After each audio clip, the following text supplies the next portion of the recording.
அதாவது இங்கே இருக்கிற இந்த எக்ஸாம்பிளை அப்படியே இந்த டர்னரி ஆப்ரேட்டர் மெத்தடை வச்சு பண்ண முடியுமாங்கிறத நீங்கள் ட்ரை பண்ணுங்கள். கண்டிப்பாக பண்ண முடியும். நீங்கள் அதை ட்ரை பண்ணிட்டு சொல்லுங்கள். ஓகே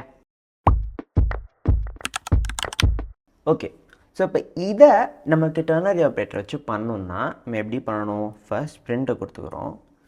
பிரிண்ட் கொடுத்துட்டு நம்மளுக்கு ஃபர்ஸ்ட் கண்டிஷன் ட்ரூவாக இருந்தால் என்ன பண்ணணுங்கிறத பண்ணணும். கரெக்டாக? சரி, ஓகே. ஸோ முதல்ல நான் இஃப் அந்த கண்டிஷன் அடிச்சுக்கிறேன். ஏஜ் வந்து லெஸ் தேன் 30. அதுக்கப்புறம் எல்ஸ் அப்படிங்கிறத போட்டு வச்சுக்கிறேன். ஓகேயா? ஸோ இப்போ இஃப் ட்ரூவாக இருந்தால் என்ன பண்ணணுங்கிறது இங்கேயும், எல்ஸ் வந்து வந்துச்சுன்னா என்ன பண்ணணுங்கிறத இங்கேயும் சொல்லணும். ஸோ இப்போ இந்த கண்டிஷன் ட்ரூவாக இருந்தால் என்ன பண்ணணும்? இன்னொரு கண்டிஷனை செக் பண்ணணும். ரைட்? ஸோ அதை நான் ஒரு ப்ராக்கெட்டில் கொடுக்குறேன், நம்மளுக்கு ஈஸியாக புரியணுங்கிறதுக்காக. ஸோ இப்போ இந்த ப்ராக்கெட்டில் இந்த இதை கொடுக்கணும். ஸோ இப்போ இதுக்கு என்ன அர்த்தம்? நம்மளுக்கு வந்து அன்ஃபிட் அப்படிங்கிறத பிரிண்ட் பண்ணணும் இஃப் ஈட் பீட்ஸா அப்படிங்கிறது ட்ரூவாக இருந்தால். ஸோ ஆன்சர் இஃப் கண்டிஷன், அதுக்கப்புறம் எல்ஸ் எதை பிரிண்ட் பண்ணணும்? ஃபிட் அப்படிங்கிறத பிரிண்ட் பண்ணணும். ஓகே? ஸோ இப்போ இந்த பிளாக் ஆஃப் கோடு தான் வந்து உள்ளே இருக்கிறது, அண்ட் இந்த இஃப்க்கானதை ட்ரூ தான் வந்து இது. ஓகே? ஸோ இப்போ இது முடிச்சிட்டோம். இப்போ நம்ம எல்ஸுக்கு வரோம்.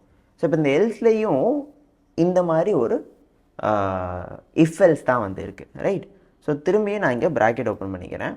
ஸோ இதில் பார்த்தீங்க அப்படின்னா நம்ம என்ன பண்ணணும்? ஃபிட் அப்படிங்கிறத பிரிண்ட் பண்ணணும். எப்போ? இஃப் நம்மளோட எக்ஸசைஸ் அப்படிங்கிறது ட்ரூவாக இருந்தால். ஓகேயா? ஸோ இஃப் இந்த எக்ஸசைஸுங்கிற இந்த கண்டிஷன் ட்ரூவாக இருந்துச்சு அப்படின்னா ஃபிட் அப்படிங்கிறத பிரிண்ட் பண்ணணும். எல்ஸ் நம்ம வந்து அன்ஃபிட் அப்படிங்கிறத பிரிண்ட் பண்ணணும். ஓகேயா? ஸோ இப்போ இந்த ஒரு ப்ராக்கெட் மட்டும் எக்ஸ்ட்ராவாக போடணும், அதை நான் போடல. ஓகே. ஸோ இப்போ இந்த ஹோல் ஸ்டேட்மெண்ட் தான் டர்னரி ஆப்ரேட்டரை வச்சு இந்த இஃப்எல் ஸ்டேட்மெண்ட்டை பண்ணுற அந்த மெத்தடாக இருக்கும். ஓகே? ஸோ இது உங்களுக்கு புரிஞ்சிருக்கும்னு நினைக்கிறேன். வெரி சிம்பிள் தான். ஓகேயா? ஸோ முதல்ல இஃப் ட்ரூவாக இருந்தால் என்ன பண்ணணுங்கிறத சொல்லணும். அடுத்து இஃப் கண்டிஷன், எல்ஸுங்கிற கீவேர்டு யூஸ் பண்ணிட்டு அப்புறம் எல்ஸ் ட்ரூவாக இருந்தால் என்ன பண்ணணும், அதாவது இஃப் ஃபால்ஸாக இருந்தால் என்ன பண்ணணுங்கிறது எல்ஸில் வரும். ஓகே? ஸோ இப்படி தான் வந்து இந்த நெஸ்டட் இஃப் ஒர்க் ஆகும். இதை எப்படி டர்னரி ஆப்ரேட்டர் வச்சு பண்ணணுங்கிறதையும் இப்போ நம்ம பார்த்துட்டோம். ஓகே? ஸோ இப்போ நீங்கள் பார்த்ததோட ஒரு வேரியேஷன் மாதிரி தான் வந்து இந்த கொஸ்டின் இருக்குது. இதையும் நீங்கள் வந்து ட்ரை பண்ணி பாருங்கள். ஓகே?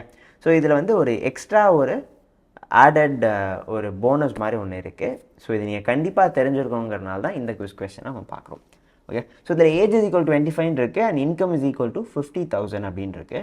ஸோ ஃபர்ஸ்ட் நம்ம என்ன செக் பண்ணுறோம்? ஏஜ் வந்து லெஸ் தேன் 18 இருந்தால் message is equal to you are too end to work அப்படிங்கிறத பிரிண்ட் பண்ணிடுறோம். சரி, அதை மெசேஜாக இருக்கும், கடைசியில் பிரிண்ட் பண்ணுறோம். Elif age greater than or equal to 18 and age less than or equal to 25 அப்படிங்கிறது ஃபஸ்ட்டு கண்டிஷன். ஸோ அதை செக் பண்ணி ட்ரூவாக இருந்துச்சுன்னா இன்னொன்று செக் பண்ணுறோம். இன்கம் லெஸ் தேன் 30,000 இருந்தால் you are eligible for a student discount அப்படிங்கிறாங்க. அப்படி லெஸ் தேன் 30,000 கூட இருந்துச்சுன்னா you are eligible for a regular discount அப்படின்னு சொல்கிறாங்க.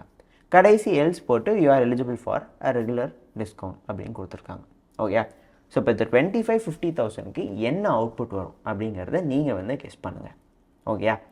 ஸோ இங்கே என்ன முக்கியமான விஷயம்னா இந்த ஆண்ட் அப்படிங்கிற இந்த லாஜிக்கல் ஆப்ரேட்டரை யூஸ் பண்ணியிருக்காங்க. இதை பண்ணிக்கலாங்கிறத நீங்கள் தெரிஞ்சுக்கலாம். ஓகே? ஸோ அதுதான் இங்கே இருக்க முக்கியமான நம்மளோட இது. அதுக்காக தான் இந்த கொஸ்டின். ஓகே?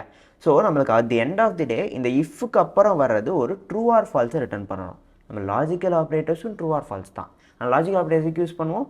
ரெண்டு டிஃபரெண்ட் எக்ஸ்பிரஷன்ஸ் இருக்கப்ப அதை கம்பைன் பண்ணி ஒரே ஆன்சர் கொண்டு வரதுக்கு, ஒரு ட்ரூ ஆர் ஃபால்ஸ் கொண்டு வர்றதுக்கு இந்த மாதிரி லாஜிக்கல் ஆப்ரேட்டர்ஸை யூஸ் பண்ணுவோம். ரைட்? ஸோ அதுக்கு தான் இந்த ஆண்ட் அப்படிங்கிறதும். ஸோ இப்போ ஏஜ் கிரேட்டர் தேன் 18 இருக்கணும் அண்ட் அது லெஸ் தேன் 25 இருக்கணும். ஸோ அதுக்கு என்ன அர்த்தம்? 18க்கு மேலே 25க்கு கீழே அந்த ஏஜ் இருந்துச்சுன்னா இந்த பிளாக் ஆஃப் கோடை எக்ஸிக்யூட் பண்ணு அப்படிங்கிறது அர்த்தம். ஸோ இந்த ரெண்டு கண்டிஷனுமே ட்ரூவாக இருந்துச்சுன்னா இதை எக்ஸிக்யூட் பண்ணுன்னு சொல்கிறது தான் இந்த ஆண்ட் ஆப்ரேட்டர் பண்ணுது. ஓகே? ஸோ இந்த மாதிரி நீங்கள் வந்து and operator, R operator, not operator, இது எதை வேணால் வந்து இந்த மாதிரி கண்டிஷனுக்கு யூஸ் பண்ணிக்கலாம். ஓகே? ஸோ இப்போ இதுக்கு என்ன வரும்? 25 அப்படிங்கிறது 18ஓட கம்மியாக இல்லை. இந்த கண்டிஷன் சாட்டிஸ்ஃபை பண்ணுதா? ஆமாம். Greater than 18 and less than or equal to 25 தான். ஸோ சாட்டிஸ்ஃபை பண்ணுது. இன்கம் வந்து லெஸ் தேன் 3,000, இது தப்பு. அது 50,000 கொடுத்துருக்காங்க. ஸோ நம்மளுக்கு you are eligible for regular discount தான் மெசேஜஸ் ஸ்டோர் ஆகும். ஸோ மெசேஜை பிரிண்ட் பண்ணிங்கன்னா உங்களுக்கு அதுதான் பிரிண்ட் ஆகும். ஓகே, ஸோ இப்படி தான் வந்து இந்த லாஜிக்கல் ஆப்ரேட்டரையும் இஃப் எல்ஸில் கண்டிஷனுக்கு யூஸ் பண்ணிக்கலாங்கிறத நம்ம தெரிஞ்சுக்கிட்டோம். ஸோ இப்போ என்ன பண்ண போகிறோம் அப்படின்னா, இன்டர்வியூஸில் ரொம்ப ஃபேமஸாக கேட்குற ஒரு கொஸ்டின் இதுதான். என்ன அப்படின்னு பார்த்தீங்கன்னா, ஒரு நம்பர் இன்புட்டாக வாங்கி அது ஆட் நம்பரா இல்லை ஈவன் நம்பராங்கிறத நம்ம கண்டுபிடிக்கணும். ஓகே, ஸோ இது வந்து ரொம்ப சிம்பிளாக நம்மளுக்கு வந்து ஸ்கூலில் படிக்கிறப்பையும் சரி, எப்போ படித்தாலும் இந்த கொஸ்டின் கண்டிப்பாக நம்மளுக்கு வந்து எக்ஸாமில் வரும், இன்டர்வியூஸ்லேயும் வரும், இந்த மாதிரி எல்லா இடத்துலையும் வரும். அதை தான் இப்போ எப்படி பைத்தானில் பண்ணோம் நம்ம பார்க்க போகிறோம். ஓகேயா, ஸோ இதுக்கு ஆப்வியஸ்லி நம்மளுக்கு இந்த கண்டிஷனல் ஸ்டேட்மெண்ட்ஸ் வேணும். ஸோ அதனால தான் இப்போ அந்த கொஸ்டினை பார்க்குறோம். இது ரொம்ப சிம்பிளான கொஸ்டின், அதனால் இப்போ பார்க்குறதுக்கான ரீசன் இந்த கண்டிஷனல் ஆப்ரேட்டர் வச்சு பண்ணுறது தான். ஓகே, ஸோ ஃபர்ஸ்ட் நம்ம ஒரு நம்பர் இன்புட் வாங்கிக்கலாம். அதுக்கு முன்னாடி கமெண்ட் போட்டுக்கலாம், ஆட் ஆர் ஈவன் அப்படின்னு சொல்லிட்டு போட்டுக்கலாம். ஓகே, ஸோ இப்போ நம்பர் இன்புட் வாங்கிறதுக்கு நம் இன்ட் ஆஃப் இன்புட் ஆஃப் அப்படின்னு சொல்லிக்கிறேன். என்டர் நம் அப்படின்னு சொல்லிட்டு நான் ப்ராம்ப்ட் பண்ணுறேன் யூஸரை. ஓகே, ஸோ இப்போ ஒரு நம்பர் என்டர் பண்ணுவாங்க, அதை நான் இன்புட் வாங்கி நம்மளை ஸ்டோர் பண்ணிப்பேன். இப்போ அடுத்து என்ன பண்ணணும், இது ஈவனாக ஆடான்னு சொல்லணும். ஈவன் நம்பரோட டெஃபினிஷன் என்னங்க, ஒரு நம்பர் வந்து 2ஆல் டிவிசிபிள் ஆச்சுன்னா அது ஒரு ஈவன் நம்பர், 2ஆல் டிவிசிபிள் ஆகலைன்னா அது ஒரு ஆட் நம்பர். இதுதான் பேசிக் டெஃபினிஷன் இல்லையா? ஸோ அந்த டிவிசிபிள்னா என்ன, டிவிசிபிள்கான அர்த்தம் வந்து ஒரு நம்பரை 2ஆல் டிவைட் பண்ணால் பர்ஃபெக்டாக டிவைட் ஆகணும், ரிமைண்டர் வரக்கூடாது, ரிமைண்டர் 0வாக இருக்கணும். இப்போ 4 எடுத்துக்கோங்களேன், 2 × 2 is 4, 4 - 4 பண்ணால் ரிமைண்டர் 0ன்னு வந்துடும். ஸோ அப்போ இது பர்ஃபெக்டாக டிவைட் ஆகுது. இதே 5 எடுத்துக்கிட்டிங்கன்னா 2 2s are 4, ரிமைண்டர் 1 வருது. அப்போ 5 வந்து 2ஆல் பர்ஃபெக்டாக டிவைட் ஆகலை. ஸோ 2 வந்து டிவிசிபிளாக ஆகலை, இல்லை அப்படிங்கிற மாதிரி வரும். ஓகே, ஸோ டிவிசிபிலிட்டி பை 2ங்கிறது ஃபெயில் ஆகுது. ஸோ இதை தான் வந்து நம்ம செக் பண்ண போகிறோம். ஸோ நம்ம என்ன கண்டுபிடிக்கணும், நம்ம இந்த நம் எடுத்துக்கிறோம், இதை 2ஆல் டிவைட் பண்ணால் வர்ற ரிமைண்டர் என்ன, அந்த ரிமைண்டர் 0வாக இருந்துச்சுன்னா அது ஈவன், 0வாக இல்லைன்னா அது ஆட். இதுதான் நம்ம யூஸ் பண்ண போகிற லாஜிக். இப்போயே உங்களுக்கு ஒரு ஐடியா கிடச்சிருக்கும் இல்லையா? ஸோ நம்ம இஃப் கண்டிஷனுக்கு போகலாம். ஓகே, ஸோ இஃப் நம்ம என்ன பண்ண போகிறோம்னா, நம் ரிமைண்டர் கண்டுபிடிக்கிறதுக்கு என்ன ஆப்ரேட்டர் யூஸ் பண்ணுவோம், மாடுலோ ஆப்ரேட்டர் யூஸ் பண்ணுவோம், இந்த பர்சன்டேஜ் சிம்பிள். ஸோ நம் மாடுலோ 2 ஈக்குவல் டு 0வா அப்படின்னு செக் பண்ணுறோம். ஓகே, ஸோ நம்ம 2ஆல் டிவைட் பண்ணால் வர ரிமைண்டர் 0வா அப்படின்னு செக் பண்ணுறோம். அப்படி 0வாக இருந்துச்சு அப்படின்னா நம்ம பிரிண்ட் அப்படின்னு போட்டு ஈவன் அப்படின்னு சொல்கிறோம். அப்படி இல்லை, அந்த கண்டிஷன் ஃபெயில் ஆயிடுச்சு அப்படின்னா எல்ஸ் பிளாக்ல போய் நம்ம ஆட் அப்படின்னு சொல்கிறோம். ஓகே, ஸோ இதுதான் ஈவனாக ஆடா அப்படிங்கிறத கண்டுபிடிக்கிறதுக்கான கோட். இப்போ அதை ரன் பண்ணி பார்க்கலாம். ஸோ நம்மக்கிட்ட ஒரு இன்புட் கேட்குது, நான் 5 சொல்கிறேன், அது ஆட்னு பிரிண்ட் பண்ணுது. இதே இது நான் திரும்ப ரன் பண்ணி உங்களுக்கு 84ன்னு சொல்கிறேன், இது ஒரு ஈவன் நம்பர், அப்போ இது ஈவன் அப்படின்னு சொல்லுது.